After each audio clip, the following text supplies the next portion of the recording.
All right. Hello.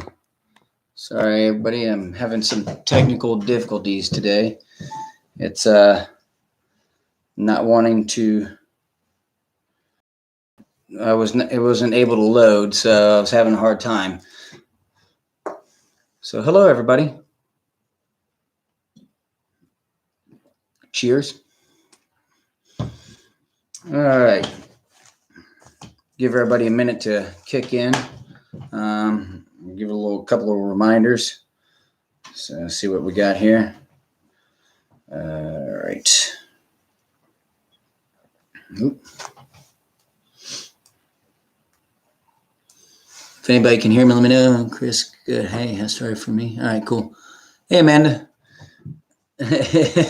Yes. Cheers, Chris. It's Dogfish 60-minute. Enjoy your supper. All right, I got a ghost going on, so please, everybody, bear with me. Apparently, my light keeps turning on and off, which is weird, but it is what it is. Hold on, I'm trying to send out a couple of reminders real fast.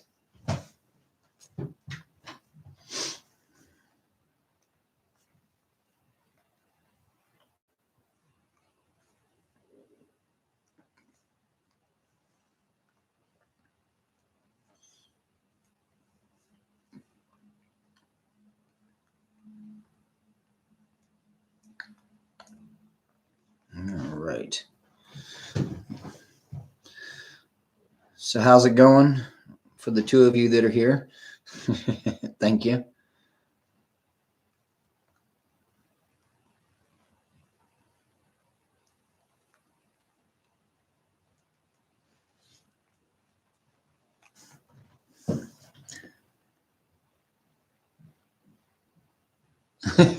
Well, good. I'm glad we're not going to have seizures, Chris. Unless you want some, of course, but that's besides the point. I'm over here making a mess. Hold on. Oh. All right. Little background noise going on. All right. So it says I got 4 people. I don't know who all the 4 are. If anybody has a problem hearing me, please let me know. Give it a minute or two and we'll get started. Like I said, got to start a little late today. I was having difficulties. I couldn't get logged on.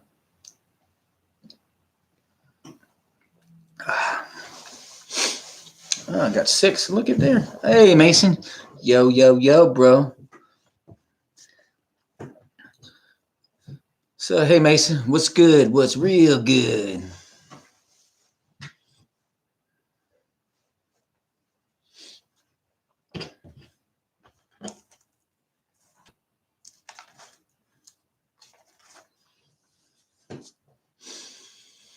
All right, give it a couple more minutes. I'm a little lost. I have no little dogs running around today because the room is kind of a mess, which is my fault. I have junk everywhere, so I got no little dogs running around so they don't eat things.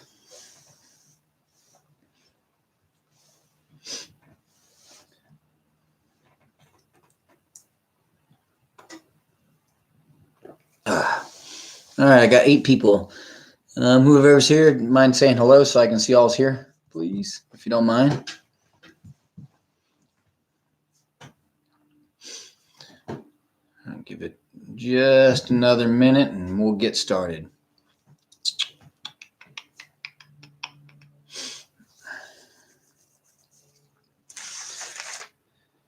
All right. Kevin's doing good. He's running around like a maniac. I think Dana has him running downstairs to help keep him quiet during the live feed. She says it's kind of funny. I don't know if he did it there because I'm sure he had a lot more play friends to play with than the craziness at our house. But she says he runs around for like 20 minutes, takes a nap, runs around like 20 minutes, takes a nap. So he's been enjoying, I think, his couch time at night with Dana.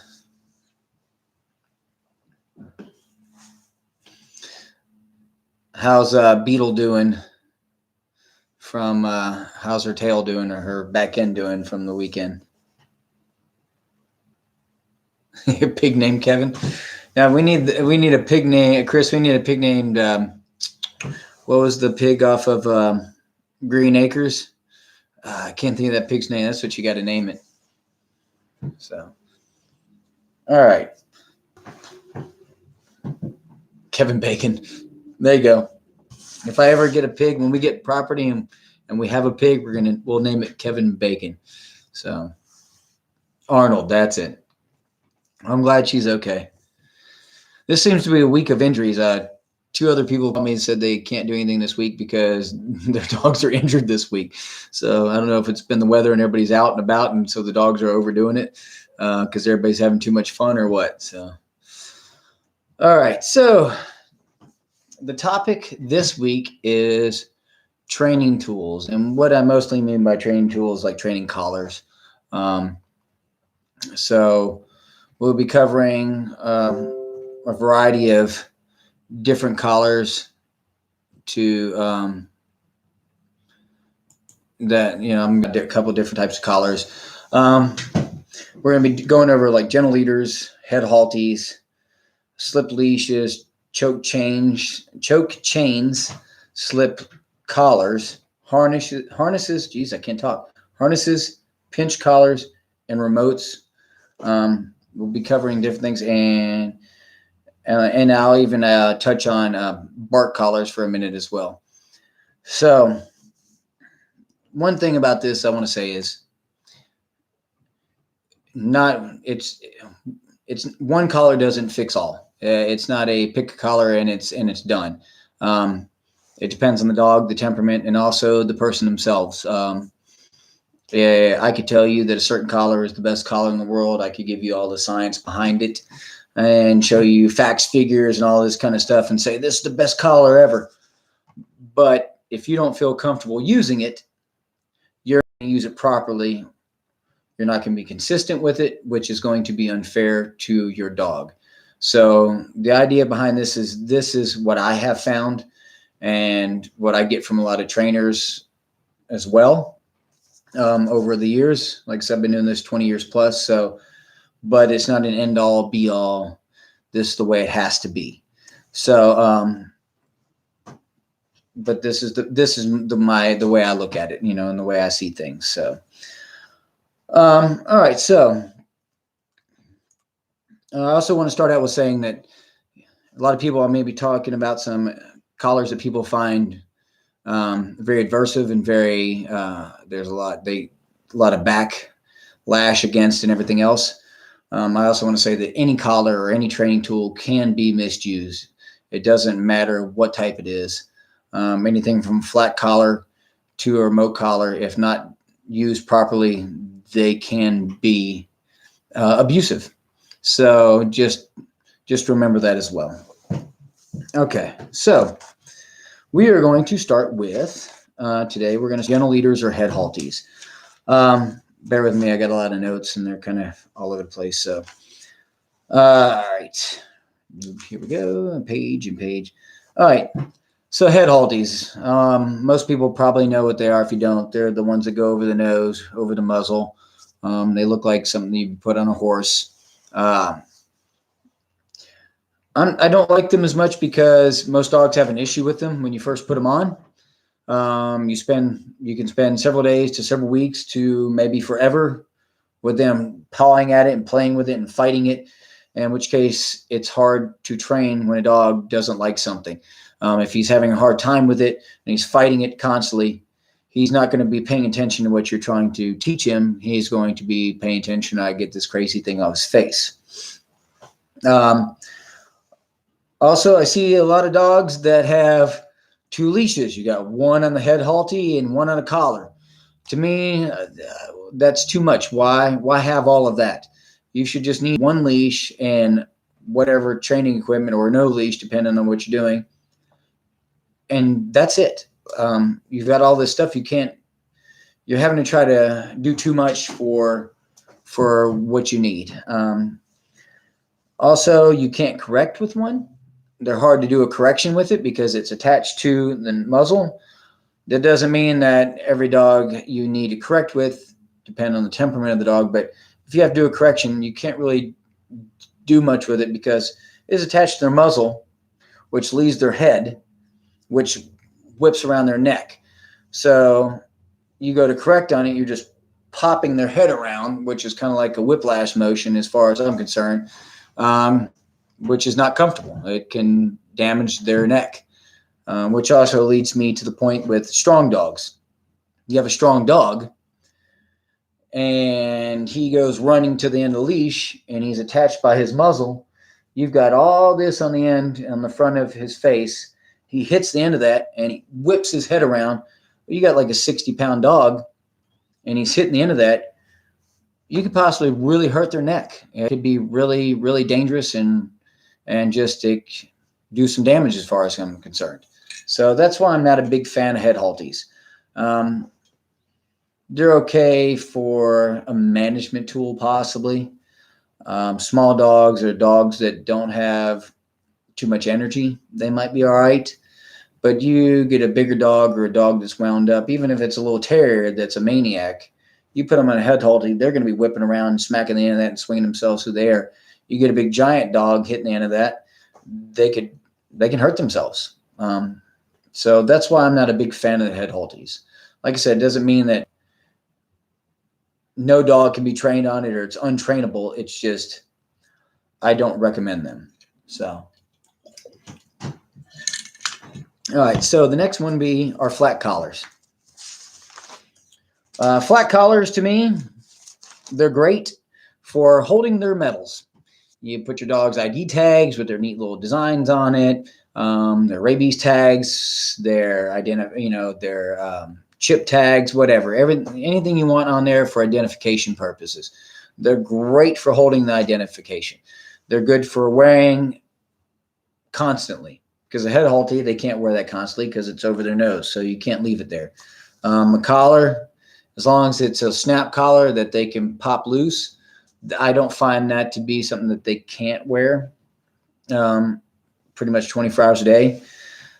It's also good for if you have to reach out and grab your dog real quick and hold on to them.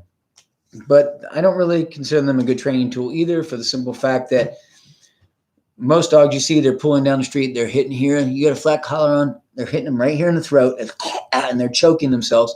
You got all that pressure in one spot. It's all right in here. So to me, that could cause damage. Possible to the trachea or even just to their neck in general, because there's all this pressure here. Plus, it's hard to give a correction if you have to. Most dogs don't care. You start popping on this little flat thing, they're not going to care. So I'm not a big fan of flat collars either for that reason, for training. Like I said, they're great for wearing and having ID tags hanging off of them to where if they get away, somebody can see that at least somebody owns them and hopefully get a hold of them to read what their ID says. So that's kind of, like I said, that's kind of it on the flat collars. It's kind of short. Our next one would be our slip leads, slip collars, choke chains, and martingale style collars. They all work as far as I'm concerned. They're not a bad training tool. They just need to be fitted properly. If not fitted properly, they won't work. They need to sit high up on the neck. For the correction to happen. The correction happens by applying pressure. So they pull into it. It creates pressure around the neck. It's uncomfortable, so they should release it. When they release the pressure, then a positive action happens where there's no pressure anymore. So there's pressure, it's negative. Away, no pressure, positive. So some dogs react well to that. It's not as adversive, I guess, as most people don't think it's as aversive as some of the other collars, but it's something also that you don't want your dog to wear all the time either. So because it can get hung up as well. But you have to put it in a high on the neck. If it doesn't sit up high here, it'll fall down here. There's no correction happening down here. There's not enough there. So you have to always fumble with it. That's the only thing that's a big deal. You have to always reach up and pull it back up and put it back into position. But they're nice because you can put them on, put them off real quick. They're on, off, they're on, off. I mean, there's no big thing to it. It's a slip collar. You just slip it on, slip it off. Real easy. A lot of people look at like the choke chain from back in the day, that big metal link thing. It kind of got a bad name because of the name itself. Sounds kind of bad. A choke chain. A lot of people think they associate it to choking the dog out. That's not what it's for. Like I said, it is through applying of pressure that the dog doesn't like the pressure on his neck, so he should back off and release the pressure, and you'll understand that pressure on, bad, pressure off, good. So like I said, that's why it kind of has a bad name to it as well. So it's not made for choking the dog out. That's not what it's for. So, all right. I know I'm kind of running through these. This is just a short version of some of the things. I could probably go deeper into them, but I'm trying to keep it short for this session. Any questions so far on anything?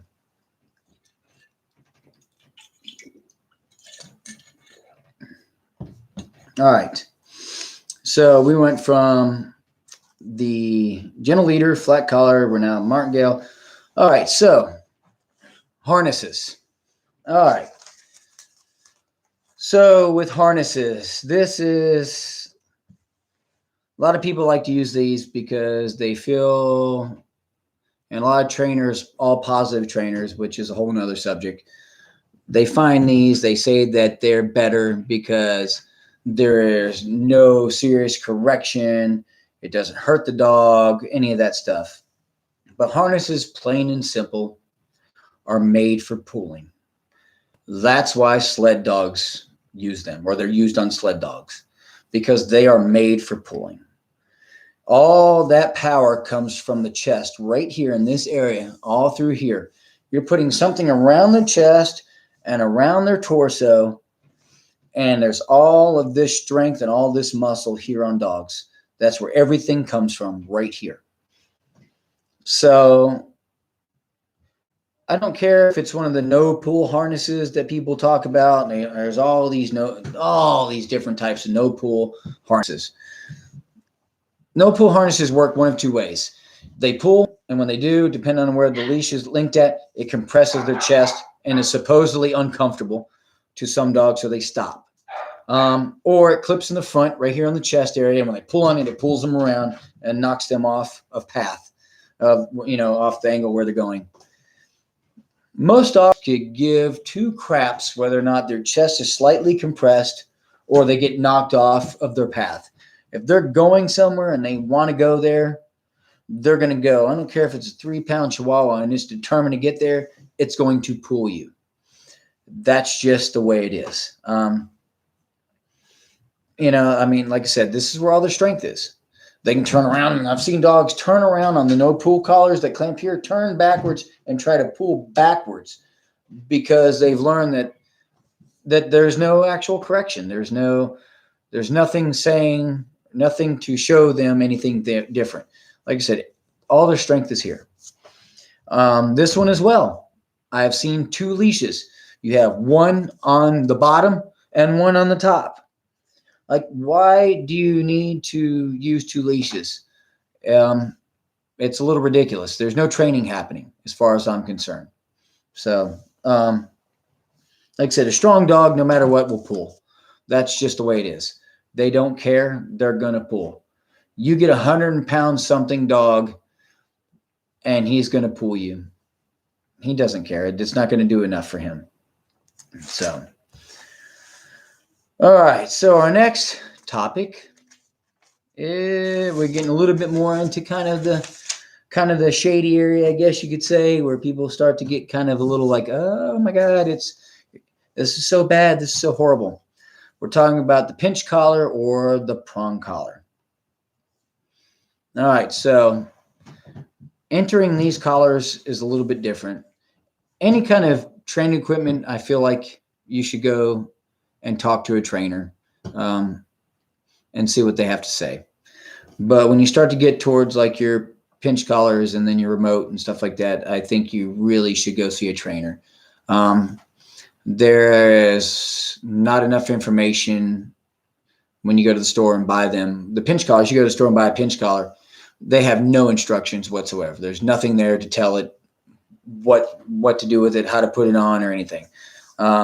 So pinch collars, a lot of people look at them, they see a pinch collar, immediately people think either medieval torture device or aggressive dog. That the dog must be mean, and they have to be careful, all that kind of stuff. The way I look at pinch collars is they are kind of like power steering for a dog. The problem with it is most of the time when I see a pinch collar, people sometimes will come to me. People also sometimes come to me and say, my pinch collar is not working. I have pinch collar, doesn't work. When they show up and they show me and they come to me, it's because it is not fitted or sitting right on the dog. Pinch collars, just like a slip lead, need to be sitting up high. Plus, they have to be tight.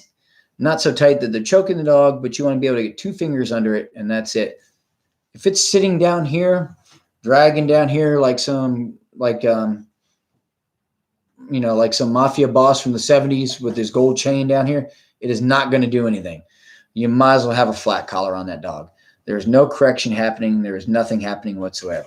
So I see improper fitting a lot of time is the reason why a pinch collar doesn't work. Also, people a lot of times buy too big of a collar. A pinch collar comes in many different sizes. You got these big giant chains that look like they should go around a rhinoceros's neck all the way down to these little tiny links. I like to use little tiny links. It's the 2.25 millimeter links. And the reason why I like them is because it's more correction, more evenly around the neck. You get the big giant ones, you may only get like 3 or 4 links around a dog's neck, and there's no actual correction happening all the way around. It's just right in one little area, and it's so heavy and so hard to get on and off. So that's why I also recommend using the small links. Another thing about pinch collars, a lot of people think that they stab. They don't stab. They're more of a pinching motion, and really and truly, they don't even really pinch. But they don't stab. If a collar is being jabbed into a dog's neck from corrections, then that is the person doing it, not the collar. They are misusing that collar, which to me is abuse. So there should be no reason why when you correct your dog, you should not have puncture wounds in your dog's neck. If that's the issue, you've got another problem. It's not the collar. Also, pinch collars are not to be left on 24 hours a day. It's not supposed to be there all the time. You have your dog out with you, collar on. You put your dog away or unsupervised, you take it off. It's dangerous to leave on. Yes, and you can actually get it off a lot easier, man. It's definitely right. The tiny ones are better. I like them. There's more of an even correction all the way around. So, but like I said, it's not supposed to be left on 24 hours a day. It just isn't. They can hurt themselves. So, they also work. A lot of people talking about my dog pulls into it and then they just keep choking themselves. Once they pull into it, there's that initial correction, and then there's no correction anymore. That's it. You have to be taught how to use that collar and the leash. It's a popping motion that makes it work. I could go into that later if anyone wants to know about how to use a pinch collar. I could do a whole episode on pinch collars if y'all would like. Also, I've also seen people talk or show. There's like this one picture that's everywhere. It's been around for years on the internet. It's a dog's neck, and there's these 2 puncture marks spread out, and it's supposed to be how the pinch collar dug into the dog's neck and punctured it. Like I said before, If it's puncturing the neck, it is not being used properly. That is abuse. But to tell you the truth, I was a vet tech for 2 years. I saw more flat collars and choke chains growing into dogs' necks than I saw pinch collars in dogs' necks. I don't know if you saw the same thing, Amanda, in your years being a vet tech and teaching or not, but that was my experience personally. So another misconception is aggression. People say that pinch collars cause aggression. It's not the pinch collar that causes aggression. It is the cause of the aggression is the bad timing on the correction. If you do not correct your dog at the right time, then you can make what it's looking at being bad. Before, but dogs perceive what they see and what they feel. So if a dog is looking at something and you're correcting and you're not giving them guidance, they will see that as the reason they are getting the correction. And so that will become bad. It's not the collar that's doing it. It's the bad timing of the correction. All right. Question so far from anybody?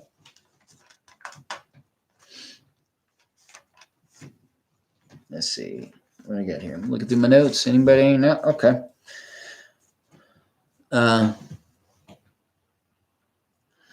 Yes, they can. Yes, Mom, they can wear a flat collar and a pinch collar at the same time. That's a good question. Any training collar that you have, you can have the flat collar on, but any training collar that is worn with the flat collar should be above the flat collar. Like I said before, because this is where you get your better correction right here. You have more power here. So you don't have to pull as hard or correct as hard because it's further up. So yes, that's a good question. Thank you. I didn't think about that one. I should have. All right, we are going to go on to e-collars or remote collars, or as they are known by people who want to make them sound bad, shock collars. Ooh. So this is where it gets it can get a little even crazier than the pinch collar. So the remote collar.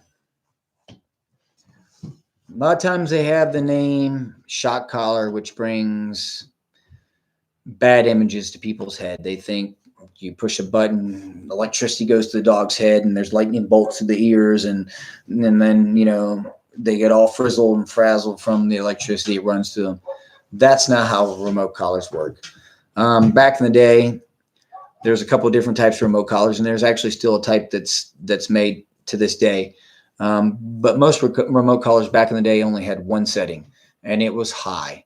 And you hit the button, and it was tough. I mean, it hurt. It was painful just because of it wasn't a shock, but it's not like collars now. Collars now, you have some collars that run from 1 to 120. 1 is nothing. 100, where 120 is, you can feel it. But it doesn't burn the dog. A lot of people think it burns the dogs. It doesn't do that. Also, the Germans made a remote collar back in the day. They had a 9-volt battery in the collar, and you could take the collar and you could turn it in on itself, and the 2 contact points that hung out, you could get them close enough, push the button, you could actually get an arc between the 2 contact points. That is where the negative comes from remote collars. But in the last 20 years plus, they have changed so much. They work more like a test unit. It's not so much a shock. It can be turned, it can be uncomfortable, but it doesn't shock you. A shock can leave burns. It can scar. These won't scar you. It doesn't matter how high you turn it. It can be very uncomfortable and painful for a split second, but it's not the same as being shocked. Electric shock can leave damage. It can leave physical damage as well. So with that being said, we'll go into a little bit more. A remote collar is like an invisible leash. I love it because whether my dog is right here next to me or 150 feet away from me, I have control over my dog. I can correct them if need be. It's like I said, it's like having a leash that's not there. So unless they're 2 miles away, which they shouldn't be, I can control what my dog does, which to me keeps my dog safe as far as I'm concerned. So in some form or fashion, I can always reach out and touch my dog. So another thing is a remote collar should never be used on an untrained dog.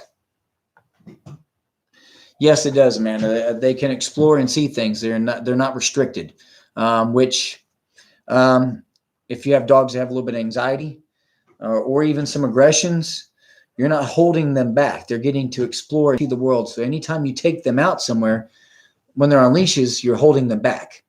But when they're off a leash, they can see things and do stuff. So it's not like when you finally let them off, they're like, oh my God, everything. And they run here and they run there because they're finally free. They're always free as far as they're concerned. So yes, it does. It helps them live their best life. But like I said, I just never slap on a remote collar and start hitting buttons and giving commands and all this kind of stuff. That's unfair. You need to at least teach them what you expect from them. So they need at least have an understanding of the commands before you throw a remote on them. I also don't put remotes on young dogs. Year-old is about the youngest that I'll put a remote on a dog. They're a little bit more mature mentally, so they can handle it better. There may be special occasions here and there, depending on what's going on, but I usually wait till at least a year. So you shouldn't just throw a remote on there and start hitting buttons and saying sit and down and come, because if they don't know what it means, they don't know what the heck's even supposed to be going on. That's like if I walk up to you and start punching you and saying Ishmael, and punch you and say Ishmael, and you go, what's Ishmael? And I go, I'm not going to tell you, but you better figure it out or I'm going to keep punching you. That's not fair. It's the same with the remote. Another thing about a remote is it's a consistent correction and it's instantaneous. So if your dog works on a certain level, for the most part, in a general situation, it works on that level all the time, no matter who has the remote. Whether I've got the remote or I hand it to my next door neighbor and they have the remote, or if I give it to my 150-year-old grandmother and she's got the remote, it's the same level every time. It's consistent,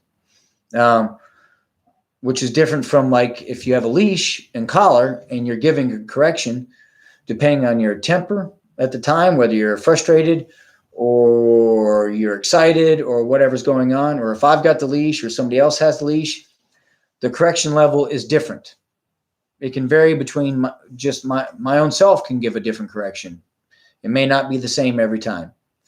But I hand that leash to a guy who's 350 pounds and 6'5", and I say a light correction. His light correction to him might be the heaviest correction that I can give a dog. So they're good because a correction is a correction. It's the same correction every time. It's non-emotional. It doesn't mean you can't turn it up and push it higher, make it higher, but you can't push the button harder and make it hurt worse. So, that's another reason why I like them. Also, it takes you out of the picture. They don't know you're giving the correction. Where with the leash and collar, they can see your body movement, so they know it's coming from you. This, they don't know it's coming from you. It'd be like a ghost standing behind you and tapping you on the shoulder, and you turn around and you don't see anything. It's kind of weird. It's different. So they don't know where it's coming from, just like you would. Most people that have an issue with the remote collar, they don't know how it works. Sometimes it's not necessarily their fault. They just don't understand how it works. Is how I feel. Or they've never even used one. I've met a few people over the years who have said stuff to me where they talk to me about a remote collar and I'll tell them what I think about it. And I had one person tell me that they would literally rather their dog run off into the woods and disappear than put a remote collar on their dog, or get hit by a car in traffic than put a remote collar on a dog and correct it, which to me is ridiculous. I mean, if that's how you feel about it, I kind of almost feel like maybe you shouldn't have a dog, because, I mean, you're not going to let your kid just run off into traffic. He starts running for traffic, you're going to grab him and stop him. If he does it again, you're going to grab and stop. Eventually, you're probably going to reprimand him for doing it to make him realize that running into traffic is not something you want to do. You're not going to let him get hit by a car to learn his experience. You're going to want to stop him.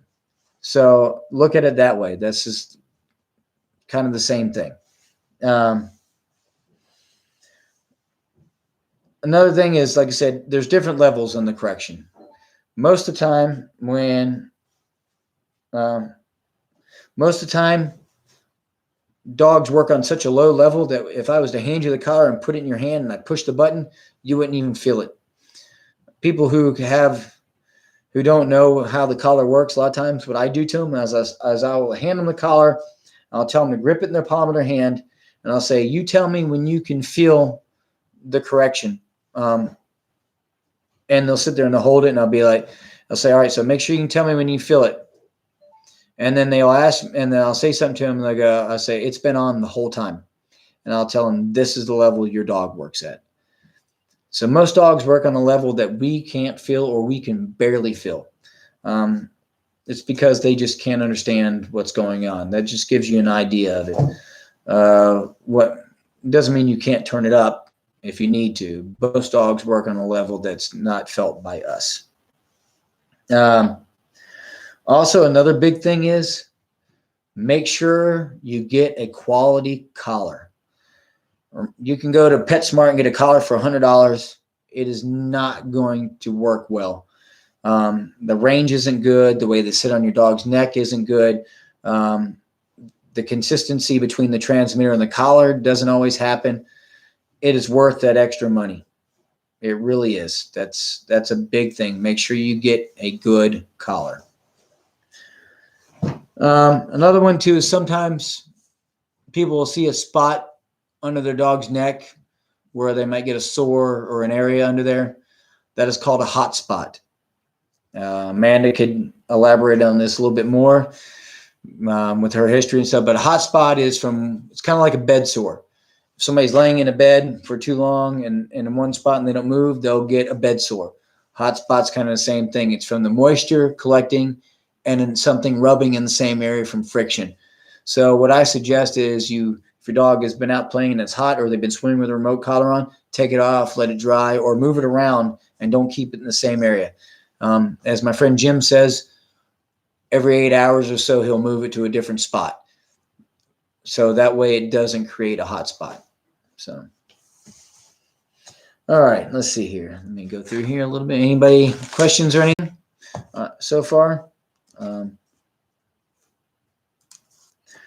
One of the things too is I do a lot of remote collar work. It's one of my favorite tools is remote collars.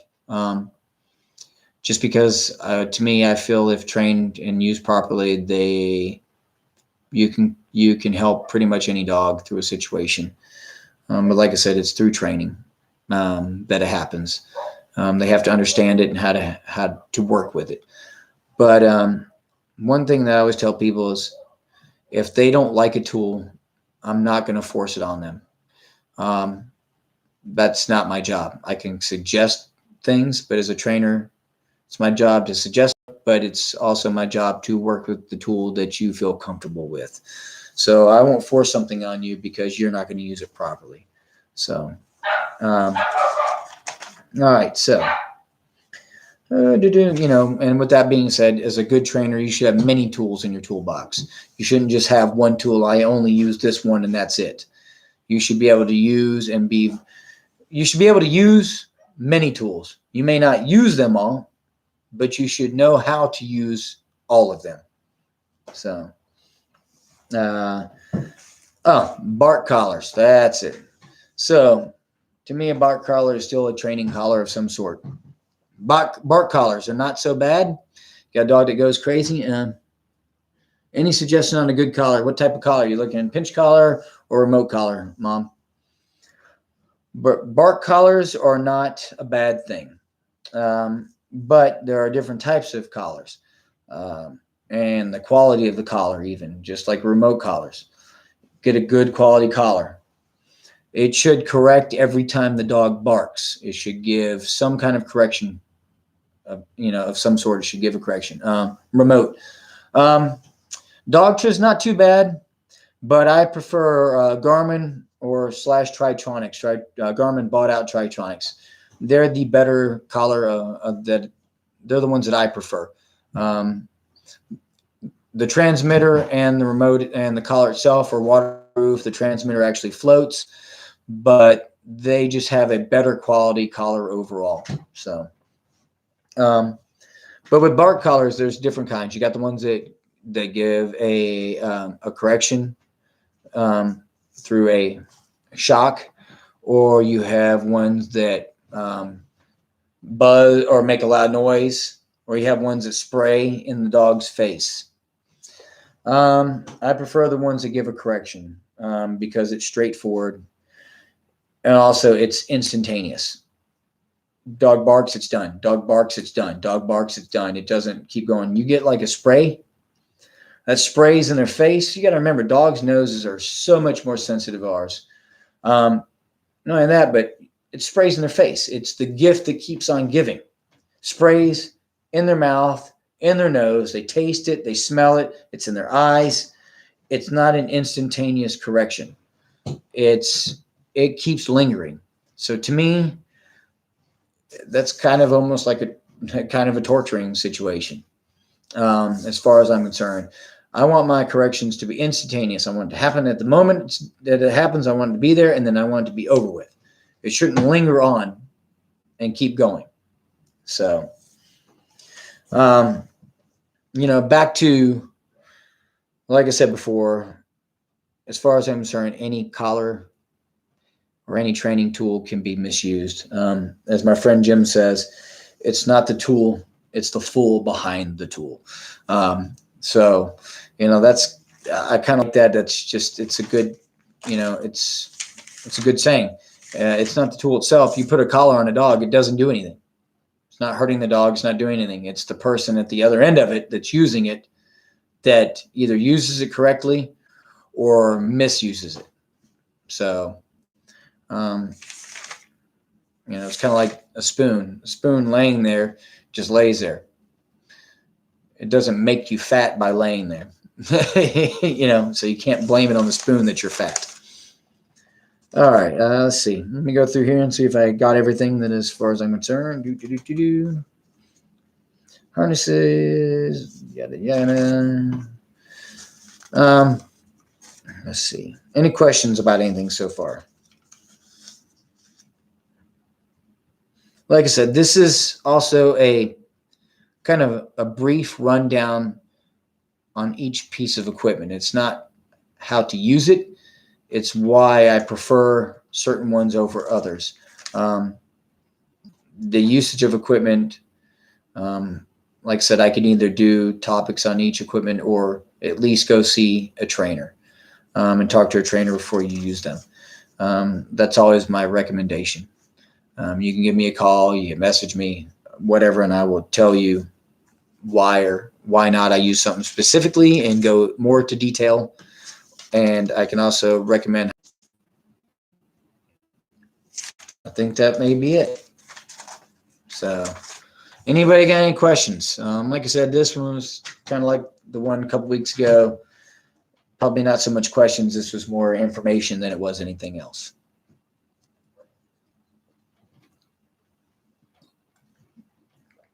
I also want to thank everybody who showed up for this and remind everybody that if you like seeing this stuff, please subscribe and like and comment and all that kind of stuff. Amanda says, I wear a harness on D because she is so tiny. I know it's not the right thing to do, but do you know of any super tiny prong collars? Well, you also have a remote for her, so you don't really need the pinch collar for her. But there's not any tinier ones than the ones that you're already using on like Noah and Beetle. So but using the remote should replace the pinch collar, basically.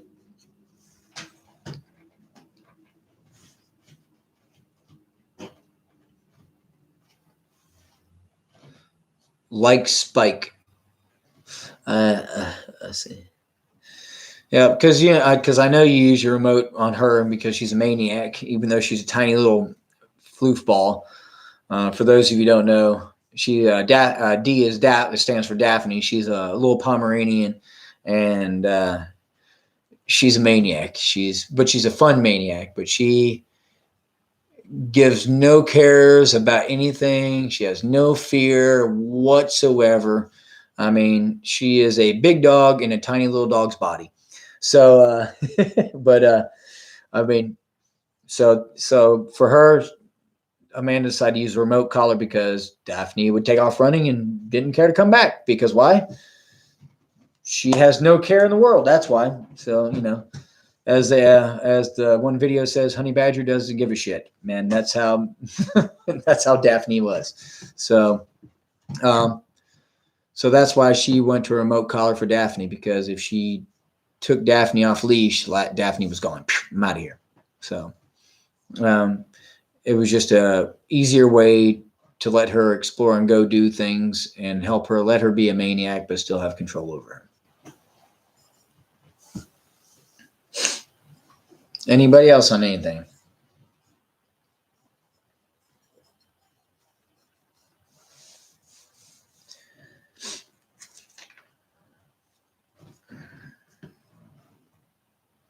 Oh, and GPS, yeah.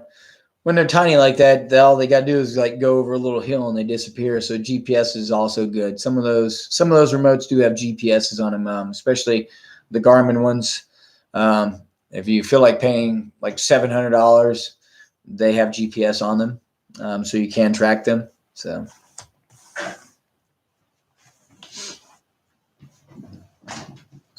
but like you said, like the remote, use that, I know, and it's good for letting him go when you were doing searches with him. If he was to go out and ahead of you, because if it was a tough terrain, you still had control over him at a distance away, where you might not have been able to, because of the terrain, you couldn't have a leash on him. So he was able to get out further away.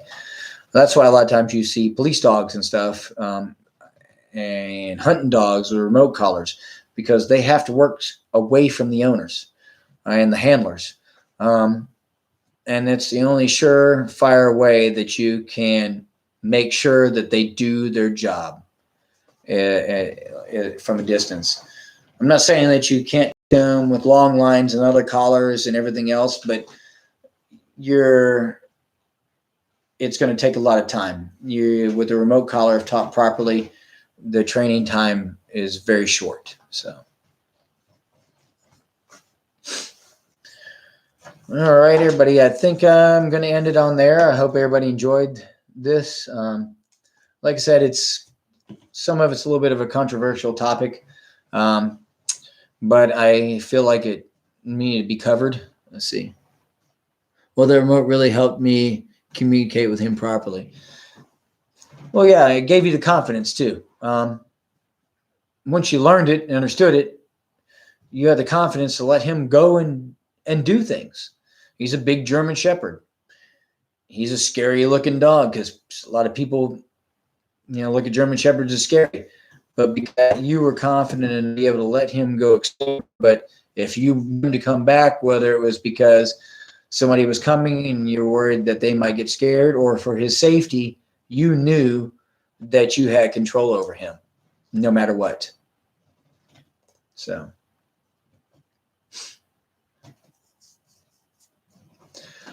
next week, y'all are actually going to get to meet Kevin.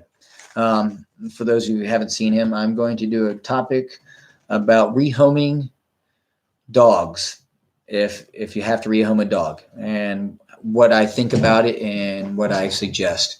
It's kind of a touchy subject for a lot of people, especially people who have thought about it or who've had to do it before. The reason why I'm doing it is because Kevin is a dog that was signed over to us because he didn't fit in the home he was in. But I've gotten a lot of calls over the last few months from people asking me questions about rehoming dogs. And just how bad they felt, or they let the dogs down. And so I want to cover that and tell people what I think and how I feel about it, because to me, it's something that not a lot of trainers cover or talk about. So you'll get to meet little Kevin. Got to be careful. He'll be dressed appropriately for the occasion. He's a very serious dog, so everybody be ready. All right. Anybody else? Anything? We're running to the 50-minute mark, and I don't see too many questions going on. So if there's nothing else from anybody, I appreciate it. Let's see. Make sure there's nothing going on. All right, everybody. Well, like I said, we'll be back next Wednesday, like usual, 6:00. And like I said, we'll be covering rehoming dogs if anybody's interested. Other than that, thank you again, everybody, who showed up and watched this, or the people who watch it in the reruns or syndicate or whatever. If you have any topic that you would like me to talk about, please leave a comment in the bottom, or any questions on anything that I covered, please leave a comment in the bottom. I will answer everybody's questions. And other than that, everybody have a good night. Oh, wait a minute. See. My mom says at some time, can you talk about how to train your dog to potty in a specific area? I could probably do that.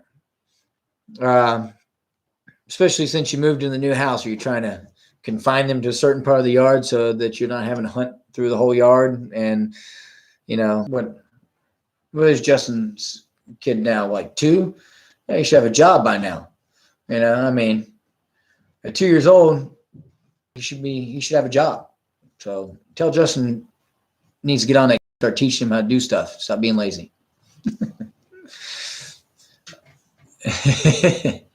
All right, everybody. Well, good night. And thanks again for showing up. And we will either see some of you on Sunday, or I'll see y'all next Wednesday. Have a good night.